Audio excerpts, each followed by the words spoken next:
Our top story tonight, the Trump administration cracking down on the ability of immigrants to seek asylum at the border. Good evening. I'm Katie Orth. Now, immigrants who have come to the U.S. by land through Mexico will not be qualified. Big Two's Jian Kim has been looking into this national crisis. She joins us now live with more. Jian. Well, Katie, the administration's announcement today comes just a day after the start of deportation raids Sunday. I had a chance to speak to a local immigration attorney who broke down some of the rights of illegal immigrants, as well as the power of the president and Congress to take these actions. The ICE raids were very successful. Deportation raids of the Trump administration kicking into high gear Sunday. ICE is looking to deport about 2,000 people ordered to leave the country. It's always been, and it will be, to go after those that are criminal aliens. Many were taken out on Sunday. You just didn't know about it. ICE out! Today, the administration making it even harder for migrants to seek asylum. Those who enter the U.S. by walking through another country will not qualify. It's actually the way the law is supposed to work.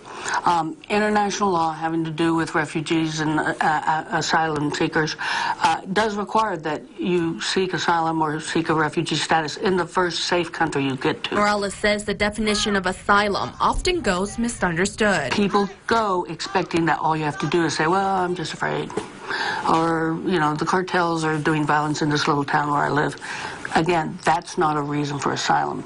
Asylum is an internationally recognized concept, but it really has to do with persecution by your government. On the basis of race, gender, religion, or political views. Morales says residents in West Texas would be shocked to hear just how many people in the basin are without legal status. So many of them only come to see us once the family member gets picked up.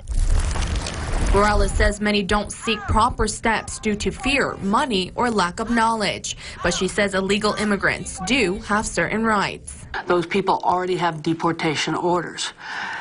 And yes, they can use that to deport that person, but it does not give them access to the house. They would have to have a warrant signed by a judge. Immigrants are also entitled to an attorney, although the government is under no obligation to provide one. Look at the border when he's getting almost no help from Congress. The same congressional people that he's lobbing hand grenades at, I will concede, but at the same time, all they do is complain. They don't help fix anything.